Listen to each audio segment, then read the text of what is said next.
cannot be honorable if we cannot honor our own Totoo tradition. yan. We are defined by what we believe as a tradition in this house. Marcoleta. So if we are now all amenable that we have kept that tradition, no longer questions are being asked, then I will respectfully move, Madam Chair, to move to terminate the budget of the OBP for 2025. I object, Madam Thank Chair. you. May objection, sira ulo. Sira ulo. Object. Madam Chair, There is a motion to terminate the budget briefing of the OVP, but there is an objection, so we divide the House. We divide the house. Gumuho na kayong lahat. The chair has decided to divide the House. So those Madam Chair, in favor as of the motion, as a rule, we usually deliberate Those- before we vote. those in favor We deliver- of the Deliberate motion, na. Daw? please raise your hand. Those in favor of the motion to terminate the budget Diyan briefing makikita of kung the sino ang OVP, quiet. please raise your hand. Sige nga, tingnan natin. Kakaunti lang, oh. All those against. Those Itapusin na. who are not in favor of terminating, raise your hand. Adi, magpuyat kayo. Wala naman kayong kaharap.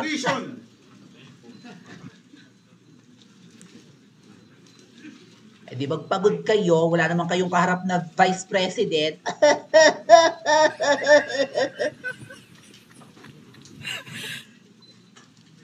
Hindi ite-terminate. Pag-usapan natin. Ngal-ngal sila ng ngal-ngal. Ngayon kayo manaraydor. Total hindi nyo kaharap si VP Sara. Tawagin yung Bratinela, spoil brat, murahin nyo. Nang makita ng taong bayan na kayo yung mga damo nyo talaga na mga buwan. 3 in favor, 45 against. Ha? 45? The motion Ang sabi is na, sabi ituloy daw. Tatlo lost. lang ang tatlo. Madam Chair, I thought we have kept the tradition. The tradition is no longer ask any question. That was the tradition. So why are you voting against the motion? the majority of the It- will it's- is it's- always respect. It's The will of the inconsistent majority with the is always tradition that respected. we have already agreed Never to lang observe. nangyari. So, we will Yes, Madam proceed Chair. to the next. You mentioned earlier that we will keep up the tradition. You said no. Earlier, For now orderly we voted proceedings, I against. remind the members to please wait to be recognized before speaking. Makikita natin ang mga buwaya. The chair now recognizes the Madam budget Chair. sponsor, the Honorable Zia Adyong, to give a recap of what transpired in the last hearing. Madam Chair, Thank you, Madam Chair. Madam Chair, before Madam Chair. we proceed with Vice Chair Adjong, can I Yes, explain my vote, Madam Chair? Paduano? Can I explain my vote? Why I voted against the motion of the Honorable Marcoleta? Ha? Just a short Bakit lang. kinontra You daw have niya? 1 minute. Thank you po. Madam Chair, tama po. During the previous hearing, wala pong nag-move to terminate the budget. That's number 1 po of the OBP. Number 2 po, Kulay pa ng the manner, Nagpaitim pa ng the buhok. answers being given by the Vice President during the time.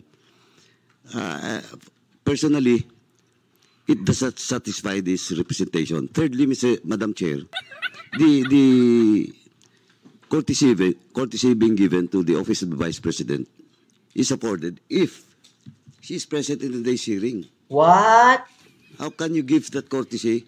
O, ba't si when Kuting? Pakisabsent Wala in the naman day's kahapon. hearing? Madam Chair, Sa budget hearing ng Office of the I might President. change my vote. Wala naman for si that, Kuting but, dyan. Was the President of the Are Philippines you present? Please, I please am wait about to to be be recognized, Madam recognized. Chair. Good Please wait to be observation from recognized. Marcoleta. Please proceed, Kong Paduano. You You're have not 30 yet seconds. recognized, Marcoleta. Oo. Supalpal. Madam Supalpal. Chair, maybe I will change my vote if the of the Halata ang for bayan. the motion Marcoleta if the Vice President is present in today's hearing.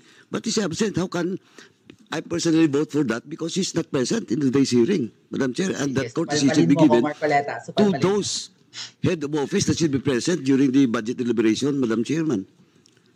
Thank you. Oh, mapapahiya. Kong Marcoleta. Zia, you're now recognized. The floor is yours. Thank you, Madam Chair. Majority Leader, Representative Manix Dalipe, Committee Chair Hindi nagsalita si Saldico, Kong members, Marcoleta. honorable members of this Nang committee, masupalpal yung isang yun. Bismillahirrahmanirrahim, Assalamualaikum warahmatullahi ta'ala wa barakatuh. Good morning po sa ating lahat and welcome to the continuation of What? the budget briefing of the proposed 2025 budget for the office Kung of the Marcoleta. Vice President. Madam Chair, in the previous hearing for fiscal year 2025, the Office of the Vice President proposed a budget of 2,037,305. As of the most recent report, the OVP has an obligation rate of 39.9% for 2024. Nag-walk out si Manong. na- During the last budget briefing, several topics were propounded that the committee sought to be clarified upon. First, members of the committee asked the Office of the Vice President regarding the notice of disallowance issued by COA for the confidential funds released in 2022 indicated that 73 million pesos or 58.6% of total was not utilized in compliance with Joint Memorandum Circular 2015-01 of COA, DBM, DILG, GCG, and DND. The Commission Let me mute him na lang, mga ate at kuya. Kung todo himay sila ng budget ng OVP, sila namang mga kongresista at lahat naman halos ng politiko, hindi naman pinapakita, hindi naman nagpapa-audit ng kanilang expenditures. Ayaw nilang i-open ang book of accounting nila. Yung kung paano nila ginagastos ang maintenance and other operating expenses or budget ng opisina, yung MOOE. Kaya nga may hashtag na hindi mo pera yan or hindi MOOE pera yan. Imbis na MO lang yung hindi mo, ginawa ng hindi MOE. Diba? Hindi mo pera yan. Kasi yung MOOE or maintenance and other operating expenses nila, hindi naman pinapakita kung paano ino-audit. Pagkatapos ng fiscal year, gagawa lang sila ng certification na ubos na nila yung budget. Wala silang mga resibo saan napunta. Tapos ngayon, grabe nila himayin ang budget ng OVP. Hindi naman nila hinihimay ang budget ng OP. Wala silang pagsuscrutinize kung paano inubos ang budget ng opisina ni Kuting at ng iba't iba pang office. Pero yung kay VP Sara, talagang hinihimay nila. Hibla, bawat hibla. Binubusisi, hinahanapan ng butas. May mga disallowances daw and whatnot. Bakit ang mga opisina nyo wala? Baka mas malala pa kayo. Yung mga traveling expense, yan nga yung nangyari mga ate at kuya kung bakit nakulong si Doc Lorraine Badoy eh. Tanggalin ko na sa picture si Manong at ako'y nabobore naman sa mga sinasabi niya. Pasintabi, mukhang Muslim yun. Kaya nga nakulong si Doc Lorraine Badoy at saka si Ka Eric dahil kinu-question ni Ka Eric yung traveling expenses ni Tamba na umabot ng 2 billion. Traveling expenses pa lang yun. I think that was in 2023 or last year. Yung 2 billion na traveling expenses, di umano na naubos na ni Tamba, yan pa lang ang hinihinging budget ni VP Sara para next year. Pang-travel pa lang yun. Or 1.8 billion yun, almost 2 billion, di ba? Yung kine-question ni Dr. Lorraine Badoy. Traveling expenses pa lang yun. Biyahe ng biyahe kasama ni Kuting. Iba pa yung mga budgets niya for his office. Pasweldo sa tauhan, sa mga utilities, sa mga office supplies, papers, pen, di ba? Markers, ganan. Bayad nga sa utilities, kuryente, renta sa opisina kung kailangan magrenta. Yun yung MOOE. Kasama doon yung traveling expenses. Meron pa silang tinatawag na extraordinary expenses. Ano yung mga extraordinary people sila? What? Extraordinary gentlemen? Ano ibig sabihin ng extraordinary expenses? Nandun nga nakapaloob yung traveling expenses. Kung hindi ako nagkakamali. Or yung kanilang confidential expenses or confidential funds. Iniba lang yung tawag. Biro mo traveling expenses ni Tamba, di umano umabot ng 2 billion. Yan lang nga ang hinihingi budget ni VP Sara para sa next year's budget ng opisina niya. Ang lalaki ng budget ng bawat kongresista. Ilan ang kongresista ngayon sa 19th Congress? Sila. Ito pinamumunuan ni Tamba. 19 yata yan eh. Wala pa namang 20th Congress. 313 congressmen, mga ate at kuya. Plus may senador pang 24. Isipin nyo kung gaano kalaki ang budget ng mga buwaya pag pinagsama-sama.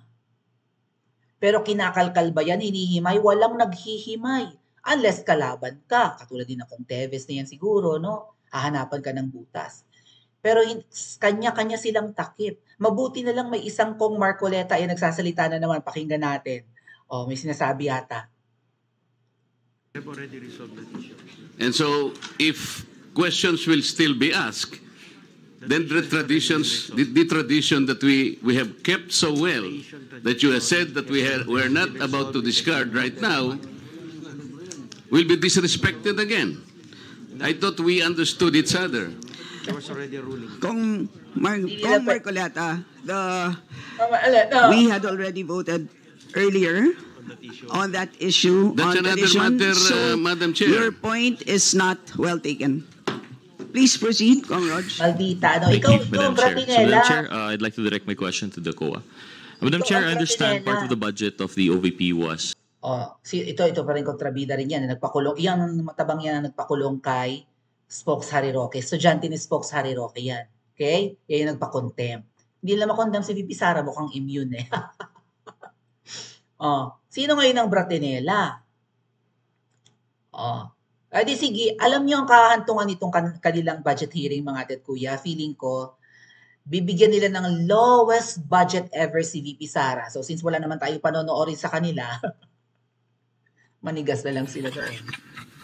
Yung gigil nila, kasi parang feeling ko kung umattend ngayon si VP Sara, mga ate at kuya, palalabasin nila na kaya nila binigyan halimbawa ng 1,000 pesos budget, baka nga 1 million kung mahihiya ang mga yun. 1 million, at least 1 million pa rin. Diba? Pero kung walang hiya, mga walang hiya, baka 1,000 lang ang ending nito. Pipilayan nila si VP Sara. Well, sige lang, pag nag-resign bigla si VP Sara as VP, edi kawawa yung mag-resign si VP Sara sa next year, o kawawa yung Vice President next year. Kung si Tamba man yan. What if si VP Sara ang maging presidente bago matapos ang taong ito? Hindi rin nila mapipilayan si VP Sara. Agree ba kayo? Pa-comment po sa comment section at mag-like at subscribe din po kayo.